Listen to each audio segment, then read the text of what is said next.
my parents, they are divorced. I see that we are not connected. We are just wanting to be connected.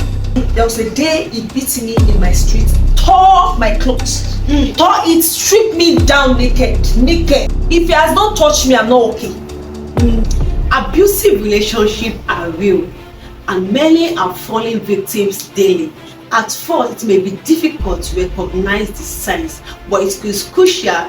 Once you notice it, you seek help immediately. Here are some signs you are in an abusive relationship. When you are isolated in the relationship, when you can't talk to friends, you don't even have friends because your friends are afraid of coming close to you. You don't have connection with your family, or your family have left you, or he or she has isolated you from family or friends coming close to you. Secondly, when all your movements are being tracked, you cannot take decision on your own. You just come to your house unannounced. You can't go on a hangout with your friends. You can't go on family occasion or family get together. Sometimes an abuser will track your WhatsApp so that it can see all your messages. You can't even receive calls beside them. Another one is physical and verbal abuse. Physical abuse involves slapping, beating, punching. Verbal abuse is so terrible because this goes straight into your heart. It pierces your heart. This is when an abuser talks you down. This will affect your self-esteem. It will even affect your words. It will affect your confidence as a person. Number 4, always asking for forgiveness. After an abuser has physically abused you, it comes with gifts to come and beg and apologize. Some will even go to the point of bringing family and friends to come and beg and apologize of their act. This is just a kind of deceit to keep you trapped in that relationship. Number 5, always getting blamed for everything that go on wrong in that relationship. An abuser will blame you for even physically abusing you. He or she will say, it's you that let it happen. It's because you know I have anger issue. Why will you talk to me like that? You know I don't like to see you with anybody. You know I'm always jealous of you just because I love you. An abuser will blame you for everything. When you are being controlled forcefully, you know you are being controlled forcefully against your will. You don't have a say, you don't have a voice. You know you can't make decisions on your own. You can't even think of something to do with your life on your own because an abuser is going to make sure that all your thinking is being done by them. When they ignore or belittle your feelings, when you try to talk to them, an abuser will shut you up. Even in the presence of people, you say, shut up! What do you want to say? Some people even tell you don't have respect. How will you talk to me like that? In public, an abuser will embarrass you, will make you to become nothing. An abuser will stop you from working or even studying. Why? So that you won't have a voice, so that you won't be independent, so that you can depend on them on everything, so that you won't have a voice, so that you depend, all your resources, all your income is coming directly for them, so they can be able to control you, control your life, tell you what to do, tell you what not to do. And abuser will even stop you from even talking to neighbors. You can't make friends, you can't speak to neighbors. If you greet anybody, you can receive slap. All these are signs you are in an abusive relationship.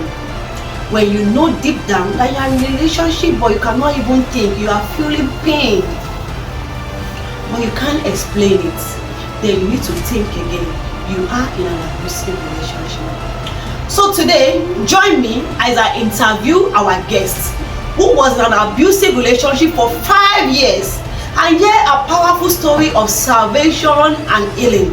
But before then, kindly subscribe to our YouTube channel, like, comment and share this video. Come with me.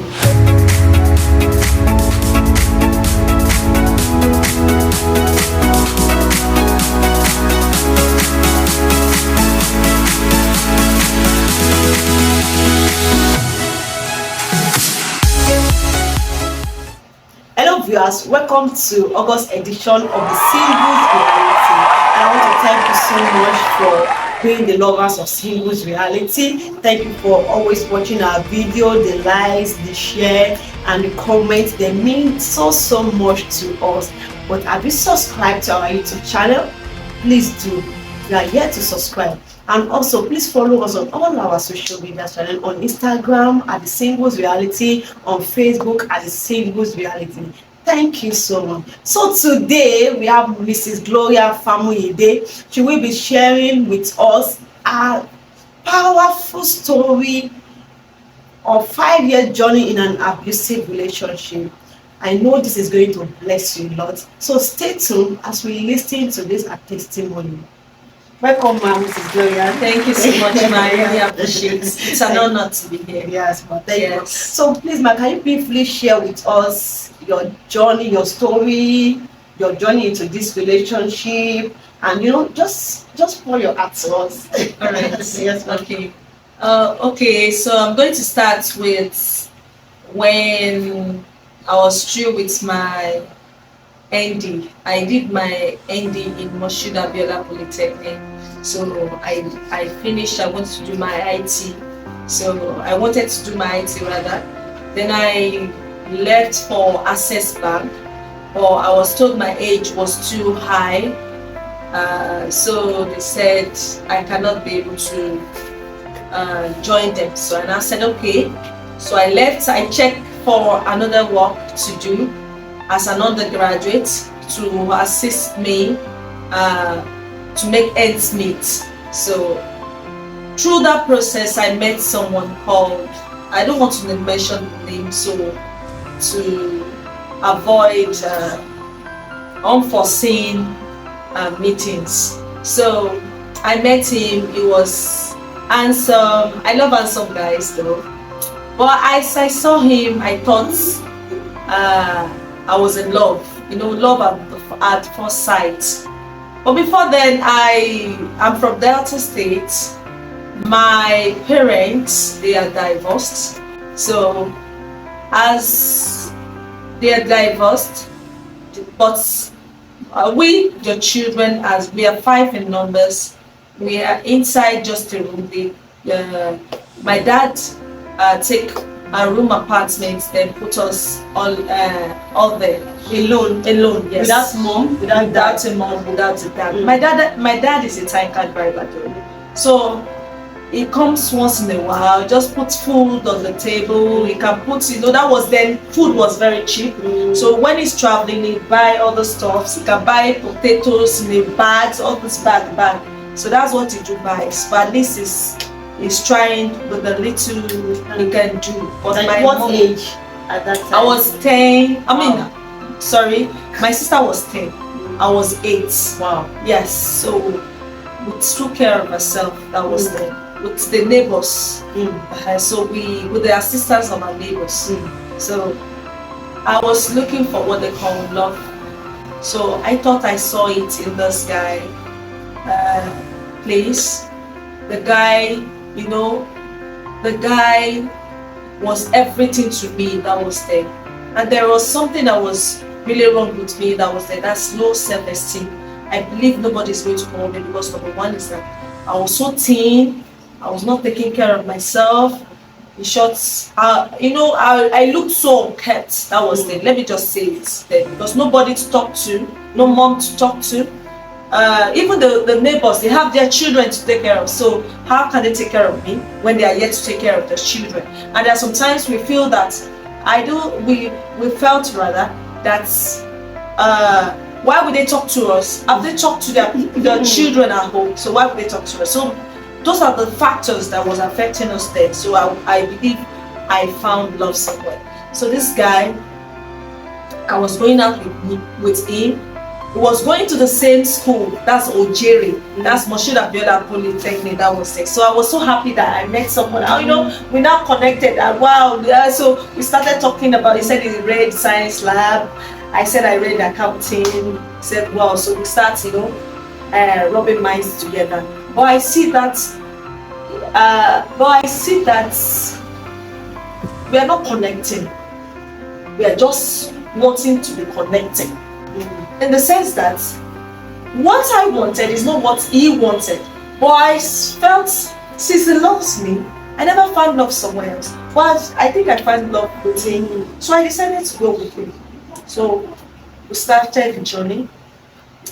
This guy drinks, follow bad friends. In short, occultic friends. That when we go out, I already know they will go out because of the way, the signs they do to greet themselves.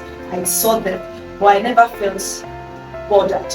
I was still going on to. So this goes on. But there are some signs it was giving me, and I believe it's just love. But one is it will check, I will check my phone. When I check my phone, he will collect the phone and slap me on the face. Why are you checking phone? Who is calling you? How dare somebody call you? I said, how can't I pick my calls?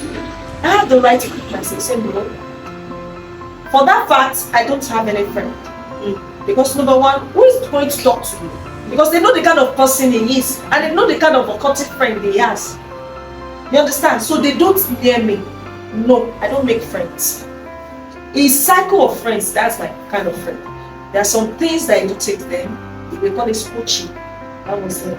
I will sit down with him. Though I don't take it because I was scared. Or he introduced me to it, but the inner voice is telling me this is love. You understand? So I don't take it. So when I continue with him, without, he will just come to my house without notice and starts beating me. Beat me. There was a day he beat me in my street, tore my clothes, tore it, stripped me down naked. This is not fun. It's nothing. He naked me.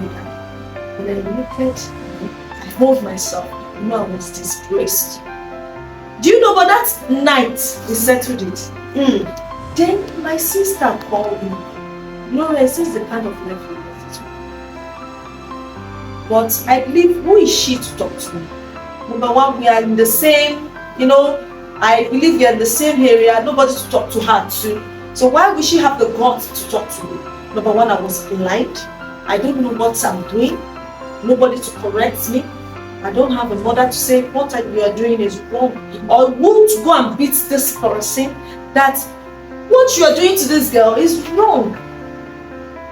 So I continued with this relationship.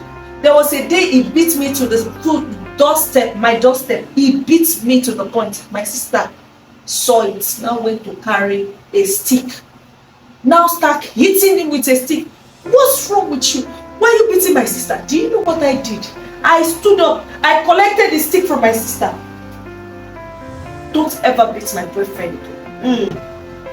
That's why my sister said, are you normal? No, you are not normal. Where is my junior sister? So from that day, she now washed her hands off that my relationship. No, I still continue. I fed this guy. I gave him work to do because he said it was hitting mode. You understand? This same guy, because of love I felt, impregnated somebody. He said he's assisting in his workplace. They invited me, tell me that who invited you? That's the eldest of the, it's a family house. Oh, okay. He stay with his mom. He does not have a house. He does not own any responsibilities. So he's staying with the mom. Is the mom even feeding him? So they called me.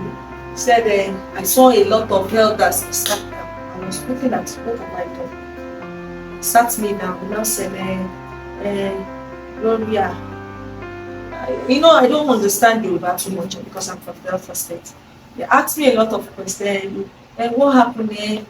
Your boyfriend has been. If you see him, he ran. He has run inside the toilet near him. He ran. I did not see him. Your boyfriend, they said we should call a meeting. Your boyfriend gave somebody, impregnated somebody. Shot after all I've done for you. Why would you just but later it cajoled me that I just wanted to collect the baby from her. That is not going to do No, that I should not worry.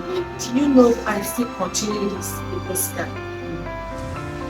I still continue thinking it's love, that I'm seeing love from this guy. But at the end of the day, this same guy, I still follow this same guy to the labor room of the same girlfriend. To the labor room of the girlfriend. The family of the girl was asking that, who am I to them? I said, I'm a family friend. Oh my God. I don't have what what are they calling it? The name girlfriend. No. Oh my God. I don't know what I was doing then. I was the one that paid for the hospital bill. For these people, I was the one that paid. Because this boy, where can he get the money to pay? And I collected their aid contribution there. I gave it to him because he cajoled me. He just want to collect the money. This thing that he started high. At the end of the day, I left the place.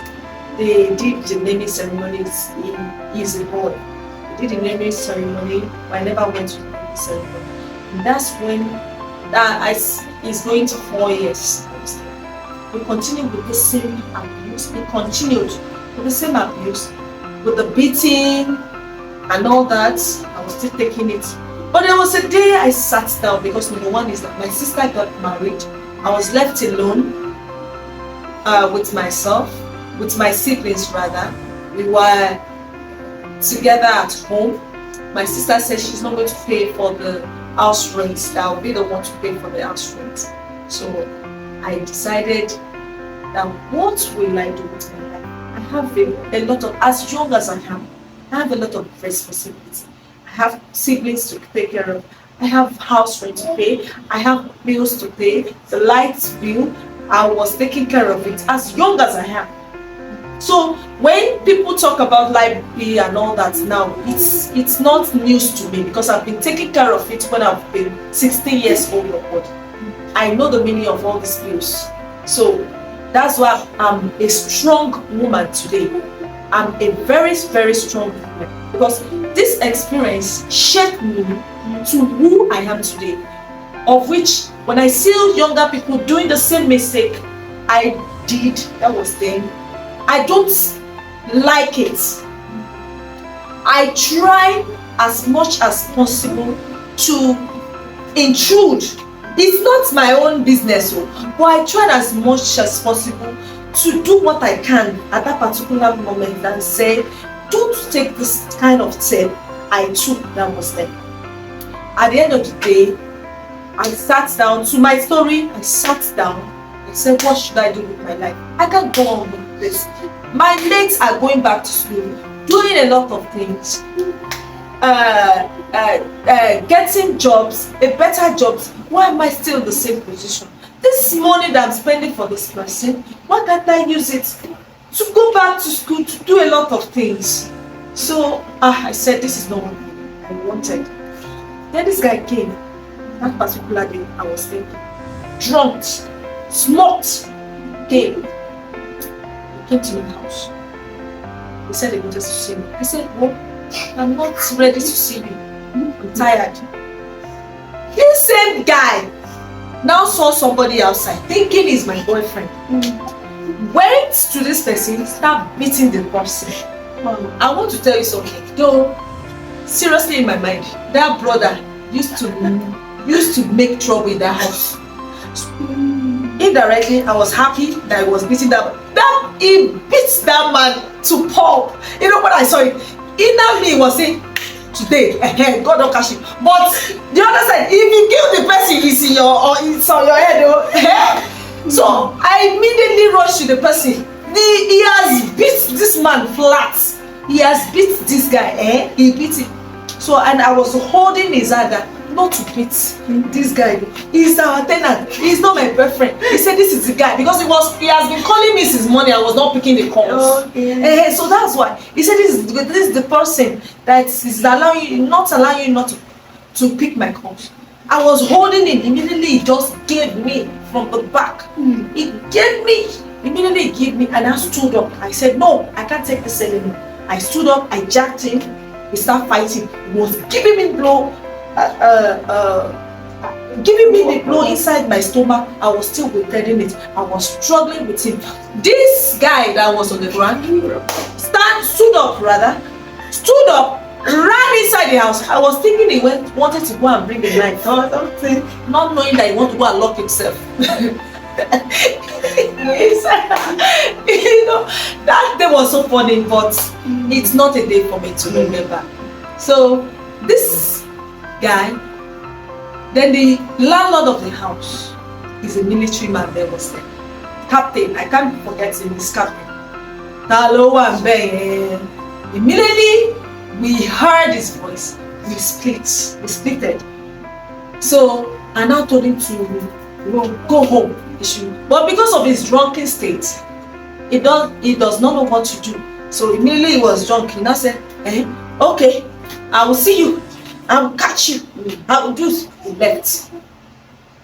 But anytime he abused me like that or beat me like that, the second day he's coming back to beg. That's a sign of an abuser.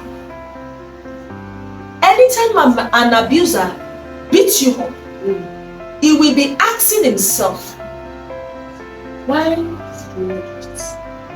So that's why most of the time I forgive him.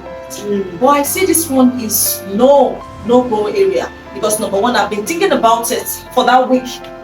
So to show that something wanted to happen at that particular week, or God wanted to show me that this is not what I wanted for you.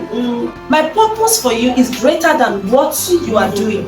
Because I was not sure. I don't know the right way, the right path to take. I was confused. I don't know what else to do. Scrolling off, everything off. So this guy came the second day with his whole family. He came with his own family to beg me. When they came, I came outside. I wore my coat, and I called them to come. And I said, I want to share a story with you. I decided to pour out my mind. And I asked them a question. I said, if it's your siblings, your sister, your junior sister or your sister, they are treating like this, because one or two times you people are seeing the way he used to maltreat me, the way he used to maltreat me on the road.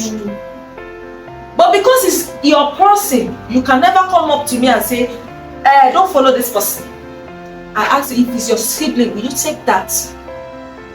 Immediately I said that word, one by one, alele, they start going. The guy said, Emma bo, Eloni, Emma bo.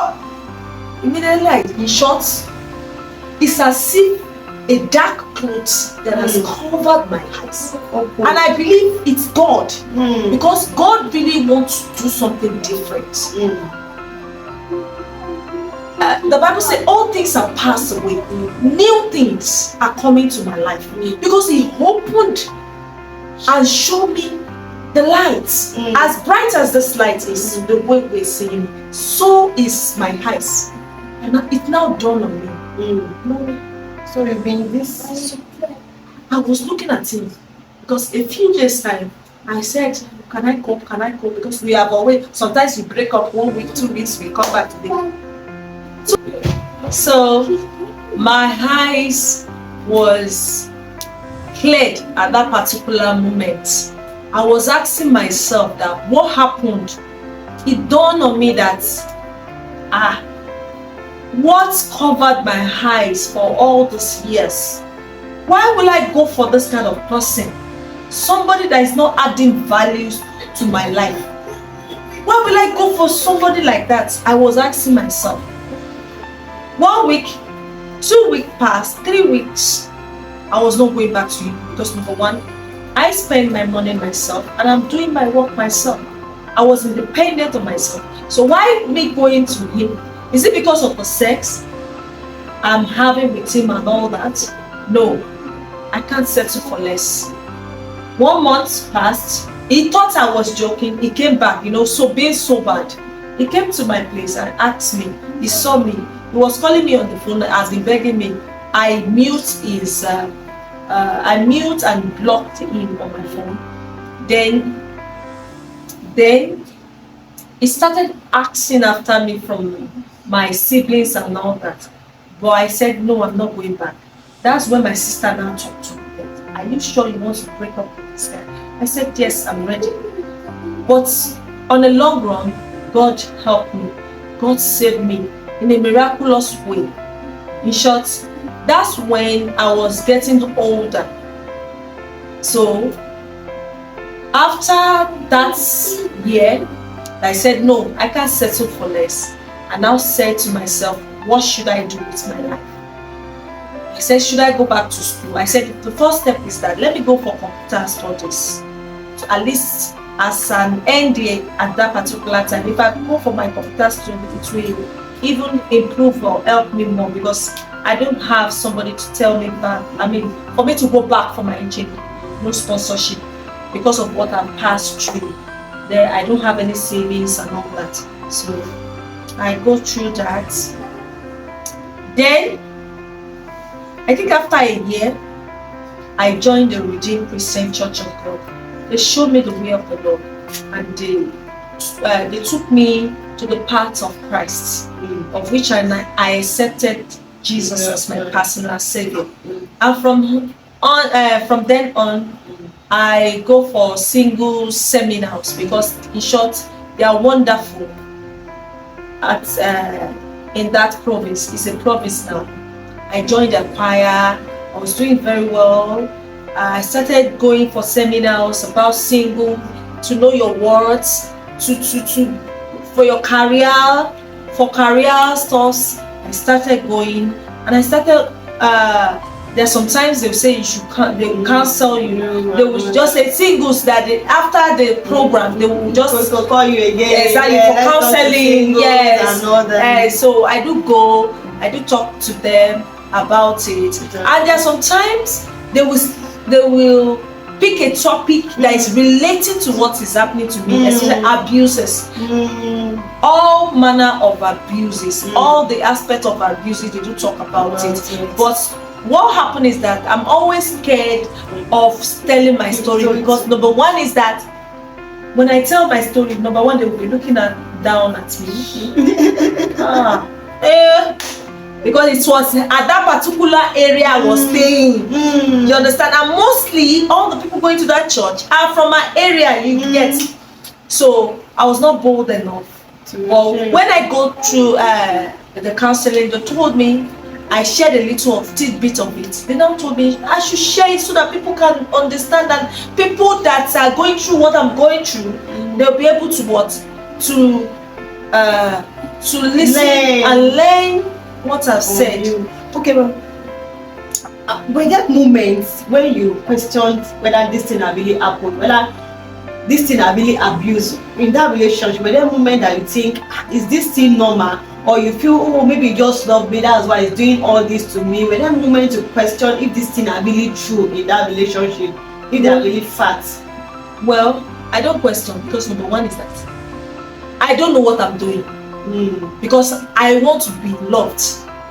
I want to feel being loved, because of psychologically I'm not okay. In the sense that no parents to guide me or teach me about love. So you thought that's the best love? I believe that's the best love. So that's what during that period, what impact does it have on yourself, your behavior, your character, the way you relate to people, the way you talk to people and all that? Well, because I was naive. That was I did not know what I'm doing. My relationship to my siblings are the worst. Because number one, when they asked me for my contribution at home, for the expenses, I said I don't have. My sister did, okay. He gave it to the boy. He gave it to the boy. Number one, so at home, I'm useless. That was them. Outside, my friends, I don't have friends. I said it. Because number one, when I talk to my friends, they will tell me that don't follow that boy. That boy is a bad influence. Or the guy can manhandle me in front of my friends. So I don't have any friend at that particular time. So it's affected my relationship. So I'm an extrovert, but because of what the impact the boy did, I become an introvert. You understand? Yes. Okay, I want to ask this. What were the biggest challenges you trying to leave the relationship? I know there will be time maybe you want to leave, maybe you are threatening to kill you or threatening to commit suicide. Were there any kind of thing like that you trying to leave? And what were the challenges you trying to leave and you leaving?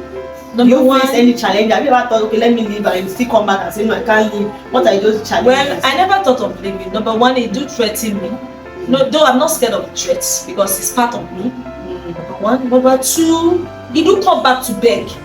That begging, what do they call it? Blackmailing me with emotional blackmail. Emotional blackmail. Emotional blackmail. Thank you. I love that phrase. Emotional blackmail. It's a topic. In short, I'm going through the process till now. Emotional blackmail, because number one, some marriage are facing the same emotional blackmail. They believe they're in a marriage. No, it's not marriage. It's what they call emotional blackmail. There are some things you believe in marriage that no, this is normal. It's not normal. It's not normal. If you're not sound emotionally with your husband, you are emotionally blackmailed to both sex, to both the male and to both the female. So him keep begging you, so you begging feel like me. I felt being loved also. So emotionally, psychologically, I was not there. I was confused. So while I was confused, I take him back because I don't even know what I'm doing. So can you describe how you got your healing? Because I know for people that have been abused, if you come out, sometimes you feel like that this self-esteem will be there. You feel like, will I really see another person to marry me? I know that's the greatest fear for people that are into abusive relationship. Their fear is that if I leave this relationship, will I see another man? Will I see another person to marry me? And all those things. Do you ever face those things? And if yes, how do you got your healing after leaving? How do you got healing and you were able to move on with your life and do better things with your life? Okay, so as at that particular time, I faced a lot of things because he's always telling me, that was then when I was pregnant at that particular time, he said he's not ready for that. I can see the situation of things. So I was removing it, thinking that we're going to get married at the end of the day. So when I joined this same RCCG, when I was talking about the past, when I was going through the counseling, and I shared a little bit of what I was facing, that was doing. So they told me about self-esteem, how to be confident, especially, I don't know, maybe you don't listen. Look at the mirror and tell yourself that you are beautiful. Number one, they do tell me something. They said, you are made in God creation, and God creates you beautifully. He said He perfected it in His own image.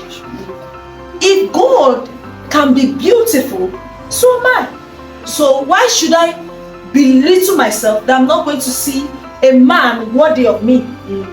So that's what the mentality I put on my head. So when I saw my husband, though I was not convinced, my husband is that type of person that does not is a straightforward person. I want this, is what I wanted. It's not that person going up and down with the people and the guys I've met. So when I saw him, he said, this is what I want. I was surprised. I said, they should not tell me that, because number one, when he came to me, we were dating. I never go to his house. and he come to mind, but I never go to his side. I think we for a whole year, but he never told me that he want to marry. He never told me that he want to date. We had seen each other because I remembered Daddy said a particular day in we were talking about a topic. He said dating does not mean you are seeing each other. Dating is different from courting. So that's when I know that we are dating, because he never told me that he likes me or so. Because it's through that process he's trying to know the kind of person I am. And at that particular time, RCCG taught me how to fast and pray. So I fasted and prayed for 2 weeks that God, it's right time for me to pick somebody worthy of me. So for that 2 weeks, I did not see any results, and I was going on my normal thing.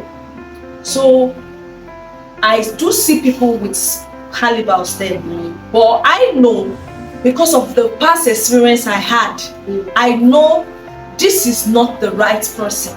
Because number one, I set myself with the kind of person I am, because I know that I'm beautiful. So when I saw my husband, fine, he's tall, but not that tall and all that. But I never had it in mind that this is who I want to go for. But whenever I go for programs, he's always going with me, especially churches. He goes to church, but not that strong believer of churches. So he goes with me. If I say, okay, we have a program today, will you come? He will come and go to his house. But I think 6 months or 7 months or 8 months, and it never occurred to me that he likes me also. Then there was a person at that particular time disturbing me that I should marry him and all that. I said, what should I do? Just because I was alone at that particular time, I went to the person's house. My husband, as at now, that was then, never told me he's coming to my place. At that point, he just told me that, where's your house? Or hey. So I went to the person's place. I was sitting down. The person was telling me to cook. I said, well, I can't cook. I'm just coming today to your place. I'm not that kind of person that will cook for you. At least this is the first time. So the person told me, the person was talking to me. Then my phone rang. When my phone rang, I saw it was my now husband. He told me that, where am I? I said, I'm at home. Cut the phone. Immediately cut the phone. Something now come to my mind that, why is this person calling? At the long run, he was in my house. He did not meet me at home. He now called me. He now said, where are you? I said, I'm at home. He said, well, I'm at your house. Where are you? I said, well, I was now stammering. I don't know what to say. Because number one, men has ego. I can't tell him that I'm in a man's house. Number one. Fine, we are not dating, but I need to respect him. At the end of the day, I tell the person, well, I'm going home since I don't have any business in this place. I took my bag. I took an okada. I came. Immediately I came, I saw my now husband at the front of the house. And I just dropped from the bag. So when I dropped from the bag, he now asked me, he said, but this is not what you told me before. I said, but you never told me that you're coming to my house. He said, but are you sure? And already, he has already told me, we are just friends talking on WhatsApp and all that. He told me he's looking for a wife. Me too, I've chatted him, I'm looking for a husband. But we never talked about anything about seats. So after 2 or 3 months, he will still write, have you seen your husband? Me too. I will ask, have you seen your wife? So this is how we are bantering. We banter. on and forth at that particular day. So when I come, the way, the way he carried this particular thing I did, I was looking at why would this man be so annoyed and all that, because I went somewhere. Number one, there is no title between the both of us. So why will he be so agitated? At the long run, he now start going on. So if you want to see your husband like this, is this how you will behave to your husband? I said, please, I don't understand. Are you my husband? so he was now annoyed. I'm going home. I was following him. I said, boy, you never told me you're coming. But he said he asked a question. At the end of the day, he left home. So he started me. He said he so disappointed me.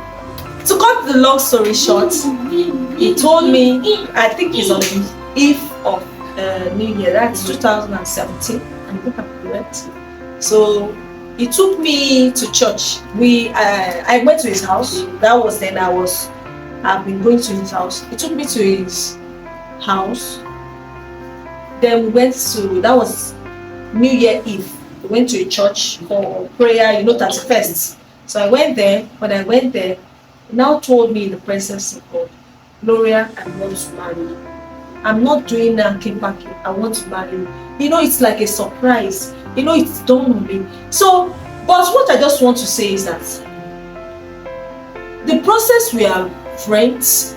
He asks about me. He learned more about me. He starts, on laptop, because he was working at Skybank that was there. So he starts looking for prospects of opportunities for me to go back to school and all that.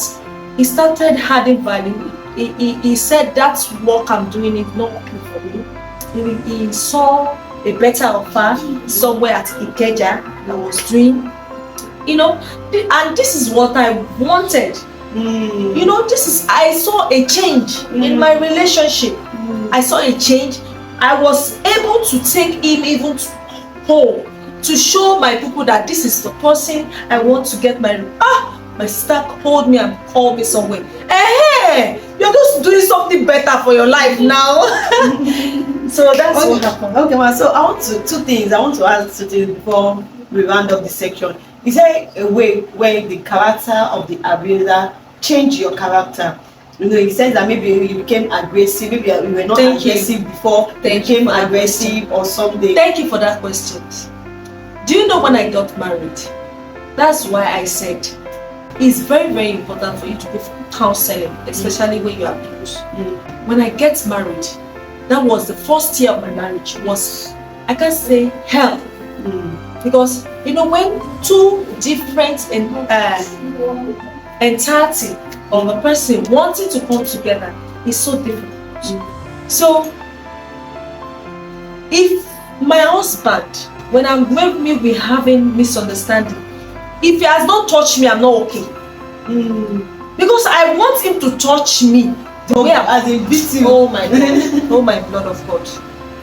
There was a day I was annoyed. I was annoyed. I fleeted the house. So, ma, what advice will you give singles in an abusive relationship and they are finding it difficult to live, or they are afraid of living? There's fear that if I leave, will I get something better? Or they even think that this is the best for me. So, what advice will you give them? Well, I will tell people going through what I go through, what I pass through them, to go for counseling. Reach out to people that has passed through that process. If you cannot even open up to somebody nearer to you, maybe you're scared of what the person might say to you, positively or negatively. So you go to someone you've listened to, then ask about how to go through with it. But the most important thing is to go for counseling. There are units, churches that are very good in all this aspects of abuse, and they will help you get your healing. So thank you so much, ma. Sincerely, it is just a wonderful time tonight. So wonderful.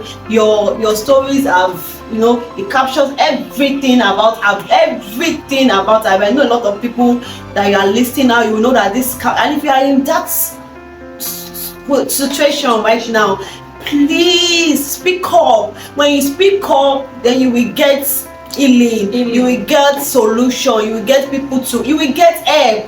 So please speak up. So we are going to be saying good night today for this August edition. Please do well to share this video. It's very important. Share it to someone that you know is going through this thing. Share it to singles. In fact, even if the person is not going to share it, we don't know what if the person is just covering up.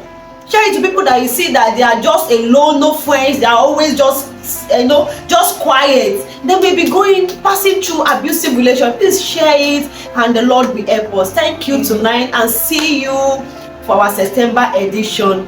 Bye bye.